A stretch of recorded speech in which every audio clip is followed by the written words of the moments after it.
Hey everybody, thanks for joining us on your Saturday. Hopefully it's been a good one for you.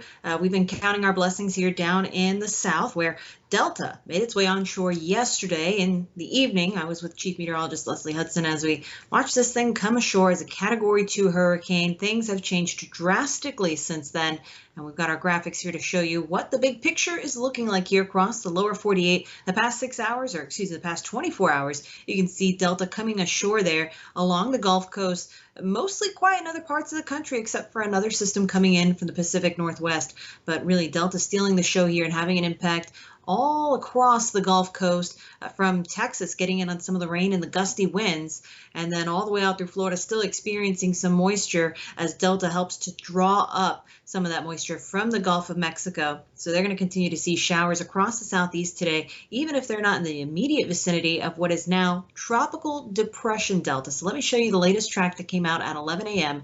This is the last advisory that the National Hurricane Center will be issuing. From this point on, it'll be handled by the Weather Prediction Center, which handles a lot of the cold fronts and other types of weather that we experience more regularly. So the latest on Delta, holding on with maximum sustained winds of 35 miles per hour. Pressure has risen to 994 millibars. So yesterday, again, this came in as a Category 2 hurricane, packing maximum sustained winds of 100 miles per hour. So less than 24 hours later, here we are with a depression. So that forecasted decrease in intensity has definitely played out. The National Hurricane Center, again, doing an excellent job with this storm.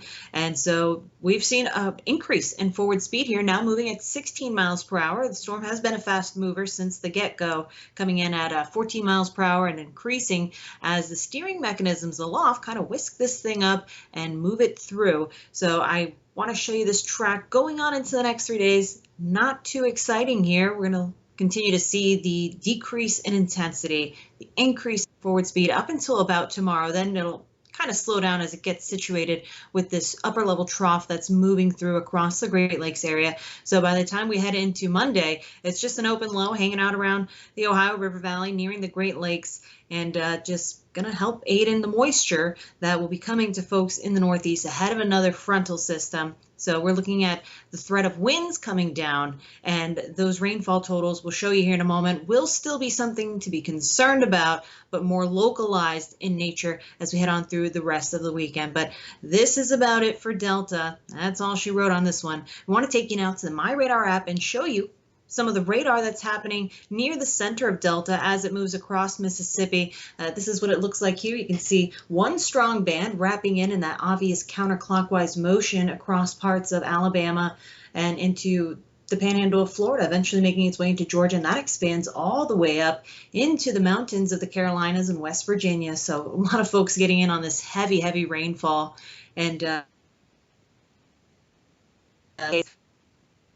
a lot going on the left side of the storm, the western periphery of it, taking advantage of the dry air and really evaporating out that rain. So we won't be seeing much else going on for folks that have been behind the forecast track at this point. So folks that experienced the storm yesterday in parts of Louisiana, skies already clearing there. So just to give you a view of what's going on, we'll show you some video from our storm chaser, Jim Tang, that he got after the storm made landfall late last night. This is what folks were dealing with. This overturned truck on a causeway near Lake Charles. Now remember, the storm moved a bit east of this area, but those winds don't play nice with high-profile vehicles. You can see emergency vehicles coming out to help this, folks trying to get by, and some good Samaritans jumping into action there. But that's some of the threat that you can expect when we have gusty winds, even if you're not in the immediate vicinity of a storm. That's why we always tell folks to prepare so we can avoid situations like this. You can get dangerous conditions even if you're not in that cone of concern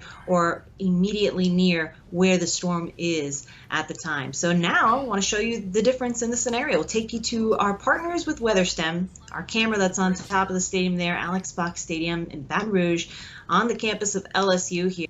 And boy, what a different story it is. Blue skies, a few fair weather clouds, and it's a gorgeous day out there. It's still pretty warm, and clearing conditions will remain in effect as we head into the rest of the weekend. So as folks kind of get their bearings here and begin to really assess the damage from Delta, on top of what these folks are already dealing with from Laura, which came through not too long ago, it looks like at least the weather will be cooperating at this point, so they can kind of make assessment and make any kinds of repairs that they may need to do in the wake of this storm. So now showing you the case out at Pensacola Beach, our partners over at Surfline providing this view off the beach there. Not the best beach day. Lots of rainfall from our camera that's showing a band that's moving through the area. So churning up the Gulf of Mexico still, some rain on the lens. Not the best beach day overall, but this is still even better than what we saw for the coast along the Gulf of Mexico there as Delta was near and made its way in, of course, much stronger.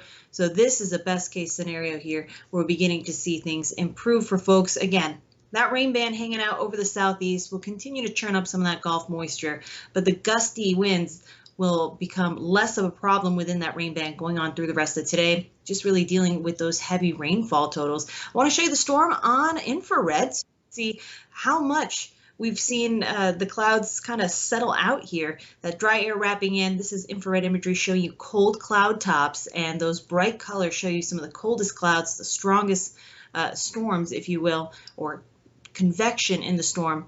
So with that, you can see wrapping around counterclockwise, getting dry air in there, and those colors begin to diminish. That storm pulled way out to the East Coast, and the upper level dynamics are just kind of tearing this thing apart. Great news for folks that have to look forward to this thing moving through their neighborhood here. And on water vapor, that's even more apparent than it was earlier on this morning. That orange you see there, that's the dry air I've been talking about. So water vapor gives us a view from the top of the atmosphere down, and really this began in the mid-levels, and now it's become more obvious here on this water vapor view. That orange being dry air, look at how it just gets twisted up inside to the center of circulation there. The blue would be the most abundant moisture there, and the white clouds you can see on water vapor here, just, yeah, having a tough time with that dry air, definitely taking over. It evaporates all that latent heat that was churned up from the Gulf of Mexico that really fueled this storm.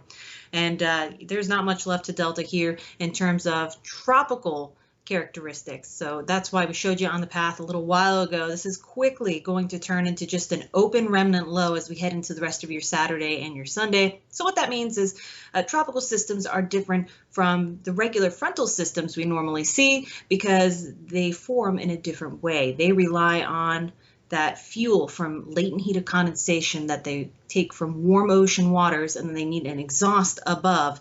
So when you see frontal systems that move across the U.S., such as cold fronts or warm fronts, the storms there are churned by a difference in temperature. Temperature advection is the fancy term for it.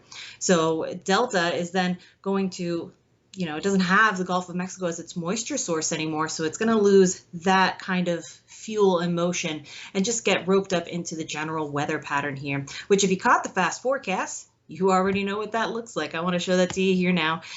Cold front moving across the middle of the country, and here's Delta. This started earlier on this morning, the rain kind of taking over, and then, just using it as a guide, going to ride along that frontal boundary and get roped up into it, and the moisture will follow. Again, the intensity of what's left of Delta in terms of the gusty winds, that will also diminish as the storm continues to weaken and fall apart and get whisked up into the northeast here going into the rest of this weekend and the beginning of next week. And plus, here's a hint, look out on the west coast. That blue you see there, that's the S word. We got some snow falling in the upper elevations of the Rockies. That's on tap for today and going into tomorrow. So yeah, going back to our normal October kind of fall feeling for folks out there, and not to mention we could really use the rain for folks out west. On the East Coast, not so much. We're getting quite a bit of rain here, and so those rainfall totals are a bit of a concern for places that have already seen so much of it here going into the past couple of weeks. It'll be interesting to see what our drought monitor says coming up this Thursday. It comes out once a week. Thursday's the day that it updates. So it'll be interesting to see what happens with the rainfall totals we get from Delta. So going into the next 3 days, this is what we expect for folks. You notice the bulk of the rain here should be falling by the Blue Ridge Mountains, parts of interior North Carolina, Virginia, West Virginia, and down through the Piedmont there into northern Georgia. We could expect anywhere from 5, maybe a little bit more in localized areas in terms of rainfall. Then out in the Delmarva area, anywhere from 3 to 5 inches of rain as the storm is carried out to sea. And back in Mississippi today, things are going to be quickly drying out for your Saturday. So it's off to a rainy start now, but as we head into tonight and the overnight, I think Sunday's going to be a much drier day for you folks out there. Still could top out with 3 to 5 inches of rain before it's all said and done here. And then if you're up near the Great Lakes into parts of Ohio, maybe you're in Buffalo, New York, or back around to the mid of Michigan, you're looking at rainfall totals less than 2 inches generally. Again, some localized areas could see a little more as Delta moves through, but generally that's the drier side of the storm being on the left or the west side because of the system that is whisking this storm out to sea. So generally, that's what's going on with Delta. Again, this is the last advisory that will be coming out from the National Hurricane Center. This is pretty much all she wrote as it regards to Delta here. Again, we were counting our silver linings with this because it could have been a much more severe storm. We saw it ramp up to a Category 4 before it impacted the Yucatan Peninsula. Then it went into the Gulf of Mexico and still intensified very quickly into a major hurricane. And then as it neared the Gulf Coast, some things worked in our favor. We had cooler water near the coastline there that helped kind of taper down the intensity of the storm.